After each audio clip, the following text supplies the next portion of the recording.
सभी का स्वागत है सक्सेस की 98 में। और आज मैं आपको बताऊंगा अर्थमेटिक के क्वेश्चन। देखो ऐसे तो क्वेश्चन टोटल 15 आ रहे हैं अर्थमेटिक में, मिसलेनियस में, लेकिन आपको 15 क्वेश्चन में क्या क्या क्वेश्चन सिलेक्ट करना है ये बहुत बड़ी बात है एग्जाम के टाइम पर। क्योंकि देखो ऐसा तो बिल्कुल नहीं कि आप आउट ऑफ 15 की 15 क्वेश्चन आप कर पाओगे, ऐसा तो बिल्कुल नहीं है ना। और अगर आप 15 के 15 क्वेश्चन करने गए, कहीं फंस गए मेंसुरेशन वगैरह में, तो फिर तो बहुत ज्यादा डिफिकल्टी फेस होने वाली है। तो नॉर्मल आप याद रखना, कुछ क्वेश्चन ऐसे हैं जो अभी तक टोटल कितने शिफ्ट हुए आपके एग्जाम के आरआरबी क्लर्क के, टोटल अभी तक 16, 17 और 23 को मिलाकर टोटल अभी तक जो शिफ्ट हुए हैं वो टोटल 10 शिफ्ट हुए हैं। तो 10 शिफ्ट में बहुत सारे क्वेश्चन ऐसे हैं जो सिमिलर आ रहे हैं हर एग्जाम में। तो आप स्पेसिफिकली उस क्वेश्चन पर ही फोकस कर जाना। इससे पहले भी मैंने अर्थमेटिक के क्वेश्चन करवाए थे 10 या 12, आप वो क्वेश्चन देख लेना, ये भी क्वेश्चन देख लेना। नहीं शायद 15 क्वेश्चन करवाए थे। और तो आज के क्वेश्चन भी आप देख लेना, मोर और लेस सिमिलर ऐसे ही क्वेश्चन आ रहे हैं। और मैं बता भी दूंगा क्वेश्चन करते वक्त कि इस क्वेश्चन पर आपका ज्यादा फोकस होना चाहिए, ठीक है। 6 से 7 क्वेश्चन आपको अटेम्प्ट करना है अर्थमेटिक में, पूरा का पूरा नहीं, वरना पूरा करने गए और देखे कोई क्वेश्चन नहीं बनाना तो फंस जाओगे, क्योंकि आपको पता है टाइम बहुत इंपॉर्टेंट है। तो इस वीडियो में आपको अर्थमेटिक ही कराऊंगा सब कुछ, ठीक है। सरकारी नौकरी की तैयारी के लिए YouTube के ऊपर हमारे चैनल सक्सेस की 98 को सब्सक्राइब कीजिए और दबाइए इस बेल के आइकन को, ताकि आपको लेटेस्ट वीडियो सबसे पहले देखने को मिले, वो भी बिल्कुल फ्री में। Business in a business A invested, ए जो पैसा इन्वेस्ट कर रहा है वो कितना कर रहा है 2/5 of B, C invest double as A, after 8 month C left and after 10 month B left. Find the ratio of share of annual profit. Annual मतलब पता है 12 महीने का हिसाब किताब। तो हमारे पास कितने पर्सन है, A, B और C है ना। अब देखो क्या बोल रहा है कि जो A पैसा इन्वेस्ट किया है वो कितना किया है 2/5 ऑफ B। जो भी A इन्वेस्ट किया ना 2/5 हिस्सा B का किया है। सपोज कर लो जो ए इन्वेस्ट किया है, सपोज कर लो बी इन्वेस्ट किया है 10। अब 10 का 2/5 कितना होगा, 5 से जाएगा 10 कितने बार में, 2 बार में, और ऊपर 2 × 2 4, यानी 2/5 कितना होगा 10 का, यानी कि जो ए इन्वेस्ट किया है वो कितना किया है 4, बी 10। आगे क्वेश्चन में क्या बोल रहा है, सी इन्वेस्टेड डबल एस ए, यानी कि ए का डबल कौन इन्वेस्ट कर रहा है, सी, यानी कि ये 4 किया तो ये ऑब्वियसली हमारा 8 करेगा। अब क्या बोल रहा है, आफ्टर 8 month सी लेफ्ट, 8 महीने के बाद सी छोड़कर चला जाता है, तो इंटू 8 करेंगे ना, क्योंकि 8 महीने तक ये था। अब क्या बोल रहा है, आफ्टर 10 month बी लेफ्ट, यानी कि 10 महीने के बाद बी भी चला जाता है। फिर क्या बोल रहा है कि हमें बताइए कि फाइनल रेशियो जो प्रॉफिट होगा 1 साल खत्म होने के बाद वो कितने से रेशियो में बटेगा। तो ये 8 महीने के बाद गया और जो बी गया वो 10 महीने के बाद गया, और ये यानी पूरा का पूरा साल था, यानी कि इंटू 12 करेंगे ना। अब देखो 8 × 8 कितना होता है 64, और 10 × 10 सभी को पता है 100, और 12 × 4 कितना होगा 48। अब देखो ये रेशियो है एनुअल प्रॉफिट का, इस रेशियो में ही ना जो प्रॉफिट होगा वो क्या करेंगे डिस्ट्रीब्यूट करेंगे। तो 4 से सब कुछ कटेगा, 4 से कटेगा कितने बार में 12 टाइम, ये 25 टाइम, ये कितने बार में कटेगा 16। तो जो रेशियो होगा 12:25:16, ये होगा हमारा आंसर। अगर आपके एग्जाम में अगर पार्टनरशिप से क्वेश्चन आ जाए तो आपको ये करना है, छोड़ना नहीं है, ठीक है ना, रेशियो और प्रोपोर्शन से। अब देखो सेकंड क्वेश्चन क्या दिया है, राधिका एज इज 5/8 ऑफ सीमा। राधिका का जो उम्र है ना वो 5/8 है सीमा का, ठीक है। चलो मान लेते हैं सीमा का जो उम्र है वो x है, x मान लीजिए x है, तो राधिका का एज क्या होगा, राधिका का जो एज है 5/8, बोल सकते हैं ना 5x/8, यानी कि इसका 5/8 यानी कि 5x/8, ये राधिका का एज है और ये किसका है सीमा का। अब क्वेश्चन में आपको आगे क्या बोल रहा है, आफ्टर 4 ईयर, 4 साल के बाद, some of their age will be 60 year, यानी कि 4 साल बाद दोनों का जो उम्र मिलाकर है वो 60 साल हो रहा है। तो नॉर्मल देखो हम लोग क्या करते हैं, हम लोग जो करते हैं दोनों को ऐड करेंगे सम का मतलब, यानी 5x प्लस 8, इसका भी ऐड करेंगे x, और 4 साल बाद यानी क्या करेंगे प्लस 8, 4 साल इसका 4 साल इसका, दोनों का एज मिलाएंगे ना, 4 प्लस 4 8 साल, इक्वल टू कितना हो रहा है सम 60 साल। मतलब 4 साल बाद दोनों का उम्र मिलाकर 60 साल हो रहा है। तो हमें x का वैल्यू निकालना है, और क्वेश्चन में आपसे पूछ कर रहा है राधिका का उम्र बताइए 7 साल पहले था कितना। तो देखो नॉर्मल, बिल्कुल भी पैनिक मत होना, बहुत आसान है। अब ये प्लस 8 है तो इधर ले जाएंगे तो 60 माइनस 8 होगा ना, तो हमारा नया इक्वेशन क्या हो जाएगा 52 हो जाएगा ये। अब एलसीएम क्या लेंगे, एलसीएम 8 होगा ना, एलसीएम 8 होगा।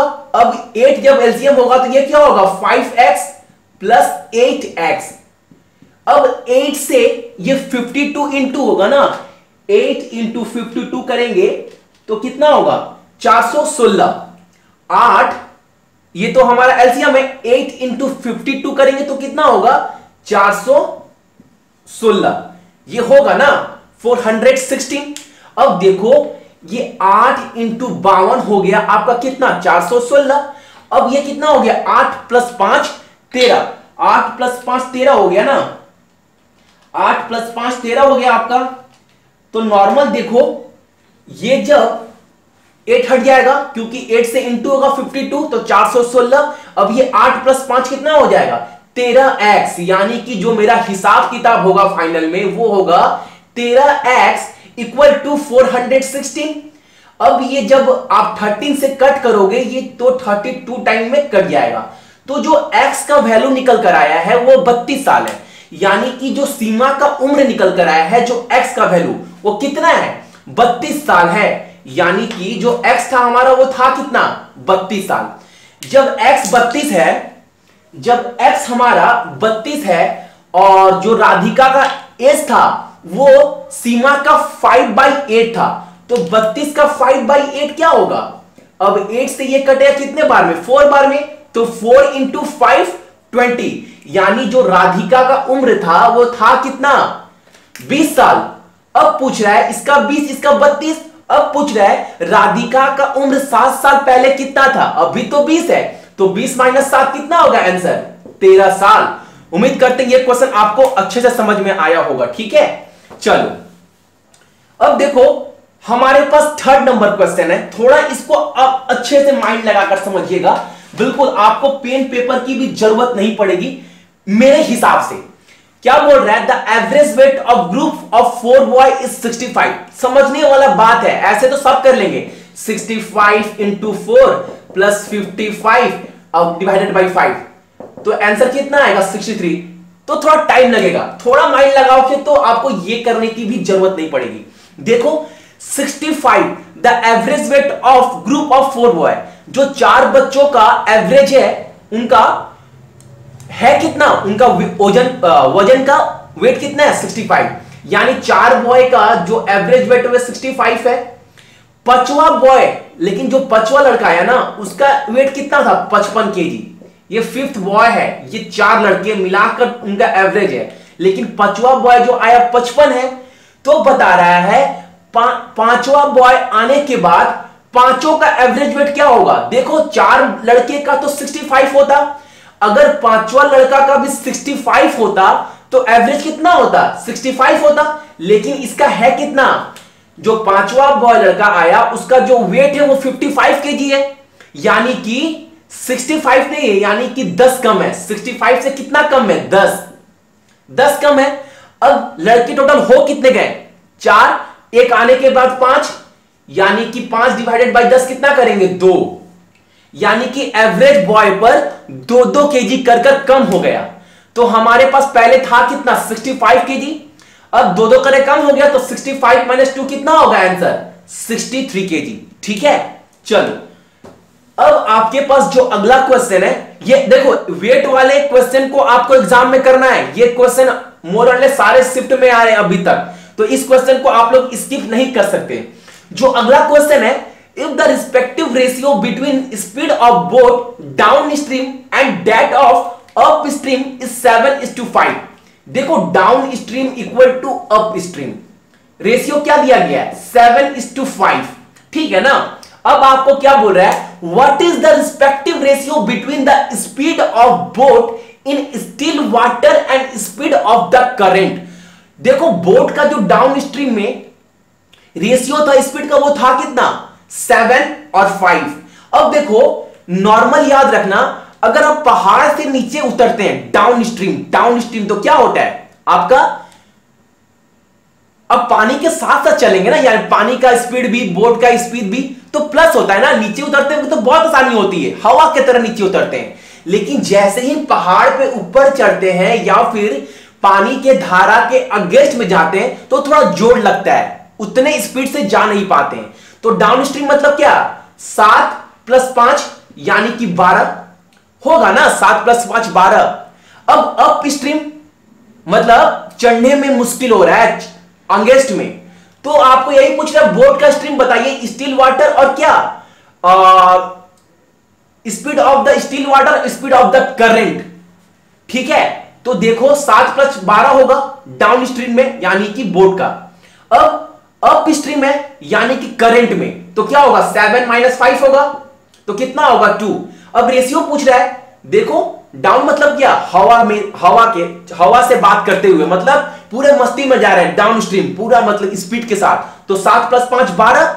लेकिन अब चढ़ने में मुश्किल हो रहा है करंट में, तो 7 - 5 2, तो रेशियो क्या होगा 6:1। उम्मीद करते हैं ये क्वेश्चन भी आपको समझ में आया होगा। हालांकि ये क्वेश्चन एग्जाम में आ जाए तो आप छोड़ देना, अगर सेम आए तो करना, ठीक है, क्योंकि बहुत सारे बच्चों का स्पीड एंड बोट का कंसेप्ट क्लियर नहीं है। आईबीपीएस पीओ से मैं ये चैप्टर करवा दूंगा आप लोगों को अच्छे से, ठीक है। और आईपीएस पीओ का स्ट्रेटेजी वीडियो मैं कल ला दूंगा, क्या क्या करना है इंग्लिश के लिए, कैसे करना है सब कुछ, ठीक है। अब देखो जो आपके पास एक क्वेश्चन है, साहिल bought a refrigerator for ₹4600 and spent ₹2500। देखो अगर प्रॉफिट एंड लॉस से क्वेश्चन आते हैं तो आपको एग्जाम में करना, स्किप मत करना, क्योंकि क्वेश्चन काफी इजी आते हैं। अगर थोड़ा सा भी नॉर्मल आपके ऊपर कमांड है प्रॉफिट एंड लॉस के ऊपर तो आप इजिली कर निकल जाओगे। साहिल क्या किया, साहिल एक रेफ्रिजरेटर बॉट किया, लेकर आया, कितने में 4600 में, 4600 में, ठीक है। उसको उसके ऊपर खर्चा कितना किया और 2500, टोटल कितना हुआ आपका 7100, 6 5 11 4 2 6 1 7, मतलब इतना वो खर्चा कर कर एक रिफ्रिजरेटर मतलब पूरा रेडी कर लिया 7100 में। अब बोल रहा है अब इसको जब वो बेचेगा तो उसको 15% का प्रॉफिट होना चाहिए, 15% का, तो वो कितने रुपीस में बेचेगा। देखो 7100 है हमारा, अब इस पे 15% प्रॉफिट भी कमाना है, यानी कि ये तो पूरा 100% है, यानी 115% डिवाइडेड बाई 100। एक तो ऐसे करते हैं या फिर नॉर्मल माइंड में करना है, ऐसे भी निकल जाएगा, 71 इंटू 115 करोगे तो आंसर निकल जाएगा। लेकिन नॉर्मल फटाफट भी अगर आपको करना है तो क्या करना है, 7100 तो अपने आप में 100% है, अब 1% कितना होगा 7100 प्लस 710, और 710 का हाफ जब करेंगे तो क्या हो जाएगा हमारा, वो हो जाएगा हमारा क्या 710 का जब हाफ करेंगे तो वो हो जाएगा हमारा 5%, तो कितना होगा 355, ठीक है।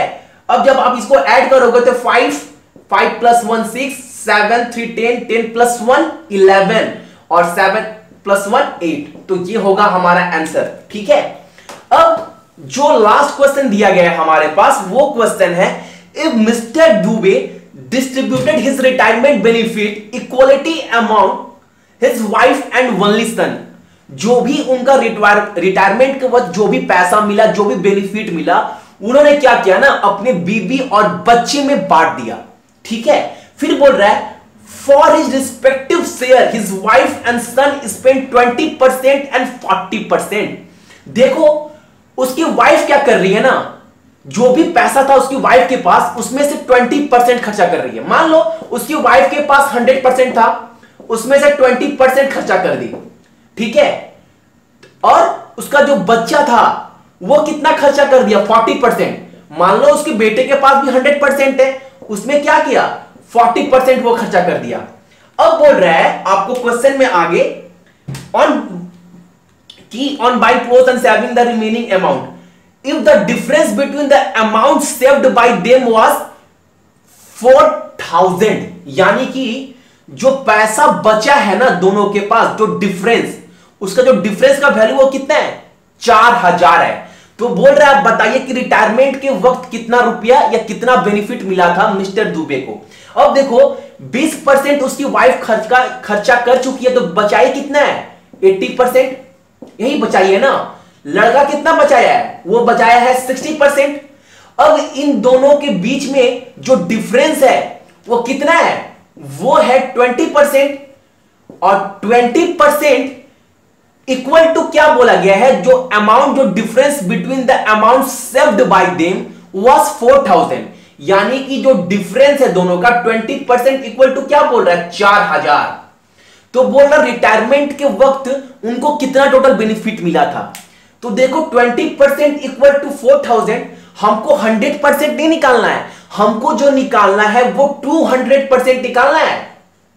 कैसे, अब देखो हम तो 200% ही निकालेंगे ना, क्योंकि 100% इसका 100% इसका, 20% इक्वल टू 4000, और 20 से 2000 200% हुआ कैसे, इंटू 10 किए तभी तो इसको इंटू 10 कर दो, 4000 इंटू 10 कितना होगा, 40000।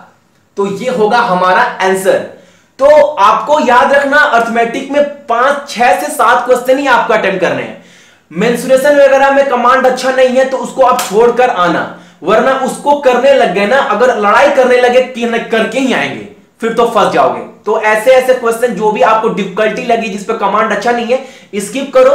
रीजनिंग के सारे क्वेश्चन काफी आ रहे हैं, 38, 39, उसमें अटेम्प्ट करिए। बाकी मैथ में कीजिए, कम से कम टारगेट लेकर चलो 65 प्लस कर आना है, ठीक है। सो आज के लिए आप सभी कोई का थैंक यू।